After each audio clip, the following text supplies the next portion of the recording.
Okay, everybody, we're back here again with our part three of discussion of development geography, and I wanted to show you here how some early empires, like the Roman Empire, with all their road systems, and they had them stretched all over the Levantine region to North Africa to Gaul, even into, of course, England.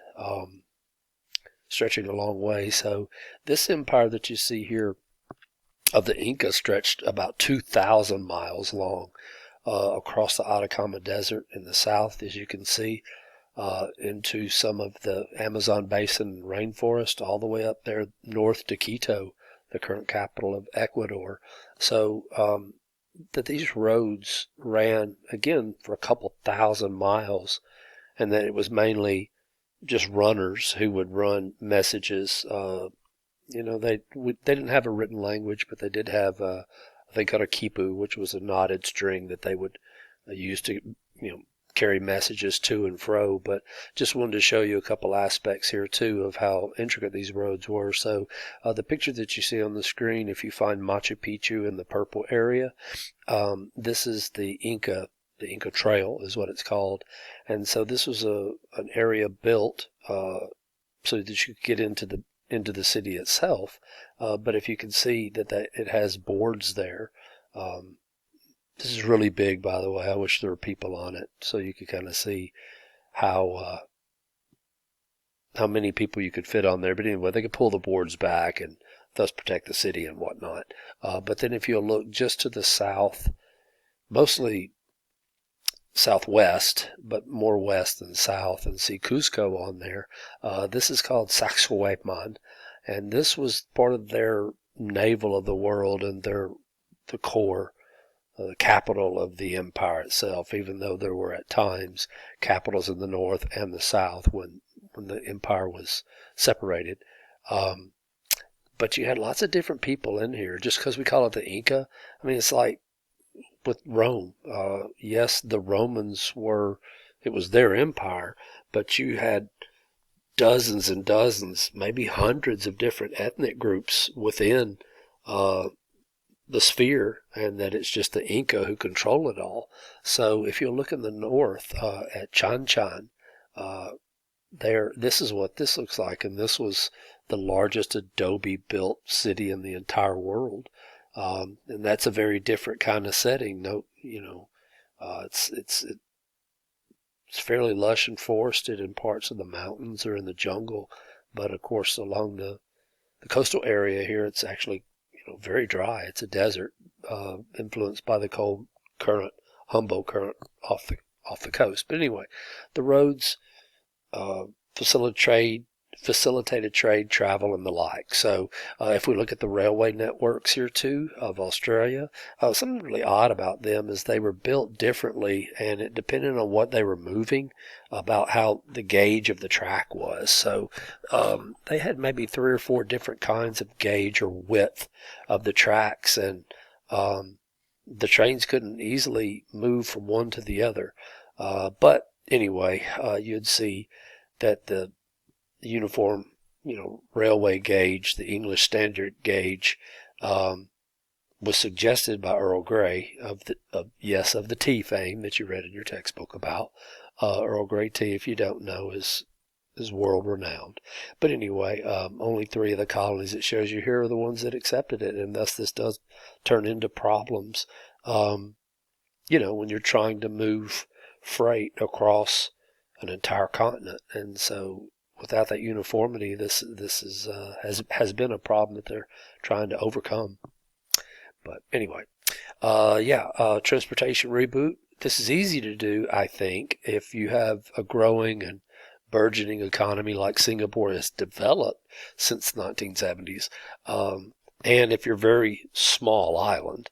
And so it's incredible what they've been able to do since that time. Remember, about in the 1970s, that Japan's economy had developed enough that they shifted light manufacturing off to neighboring countries and areas, and those were called the 4 tigers of the Eastern rim, sometimes referred to as dragons, but it was South Korea, Taiwan, Hong Kong, and Singapore. And so meteoric rise of this economy. And when you take a look at what they've been able to build here, you know, kind of like the London Eye, a big Ferris wheel. Take a look sometime if you would. There's neat pictures of this kind of hotel right here, and you can swim in the pool and then look over at the city. It's scary, honestly, but it's really impressive what they've been able to build here with the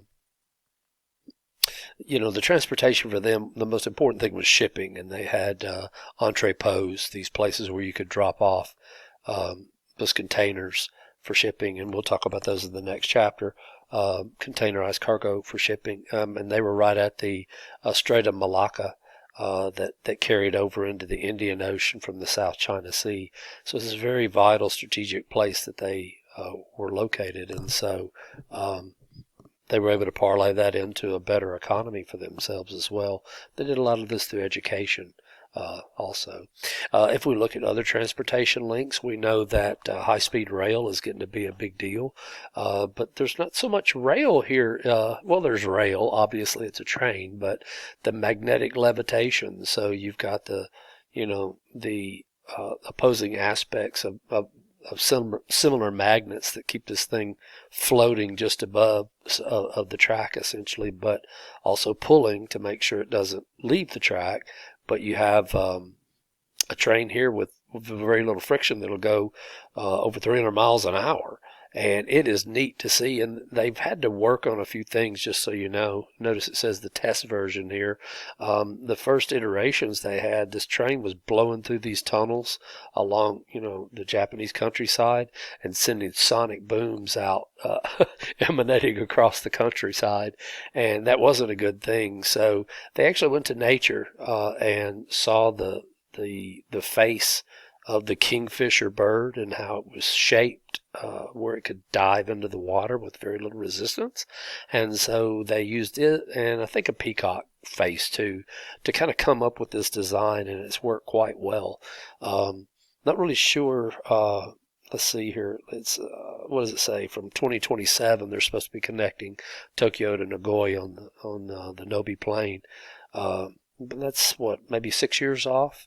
So we'll see what happens with it. But I did download this for you, this little GIF file, just to show you how fast that thing is going when it goes by, and it is impressive, guys. And so as this technology comes online, you'll start to see it spread more and more for rapid transit in other countries that will need mass transit at a rapid rate.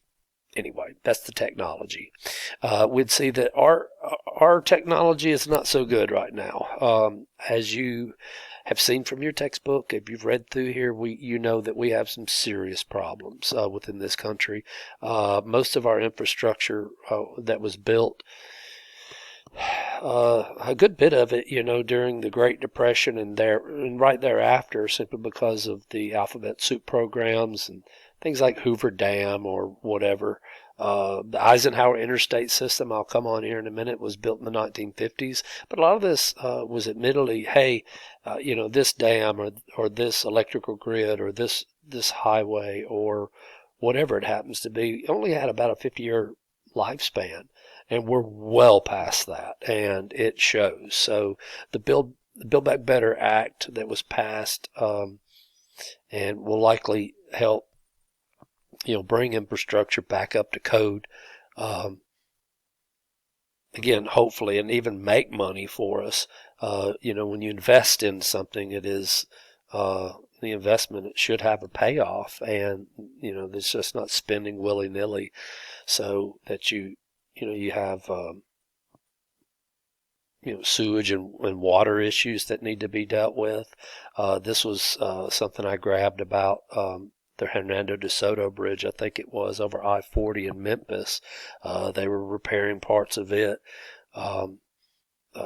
Again, water problems, burst pipe, erodes some soil away, collapses underneath, much like cave action, water action does in caves.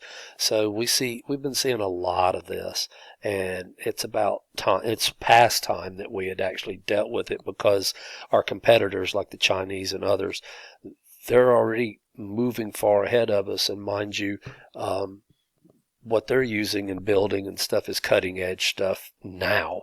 We've been repairing stuff that was cutting edge, again, 70 years ago. So to try and play catch up, it's going to take a while, and it is going to hurt a little bit with how much we're going to spend on it. But look at the people we'll employ. Look at the time saved from travel. Look at the money saved from lack of delays, injuries or deaths associated with bridge failures or whatever it happens to be. So a necessary, shouldn't say evil, but a necessary aspect. So yeah, comparing these roads just depends on where you are to know. Sorry, I'm trying to track my time, and I'm not really sure, because I know it cuts off, and I'd like to say goodbye to you, but I don't know. For now, it's not showing up. But anyway, roads are used; they wear out. Water gets into the surface of the road. If it's wintertime, freeze and thaw, you over the overburden of trucks that are running too heavy, that mashes out the asphalt. All of this, causes this, and it's it's not endemic just to America. It's in many other places, even in well-developed areas. I've been in South Africa, can say some of the interstates there they rival ours, but they get constant use, so it wears out, needs to be patched or replaced. So spending on transportation here was noticeably deficient when we're comparing to Europe, when it's connected through the European Union or China. And this percent of GDP, 9%. It's funny you can remember that term, because that's about the size of the economy of China has grown every year for the last 30 years, I think. Very steady and robust. But we look in the early goings, and we had some of this. So on top, you see the Erie Canal. Y'all probably know about Promontory Point, where the junction of the Union and Central Pacific Railroads met, and the Golden Spike. That we were building these things, and again, it was state of the art at the time. So it just takes time as we move along. And so here's your image of the Eisenhower interstate system. Those are the interstate highways like 65, 24, and Interstate 40 that run through Nashville. Well, I can't see my time, and I don't want it to stop on me abruptly, so I'm going to say goodbye here and transition on to part 4. See you in just a bit, okay?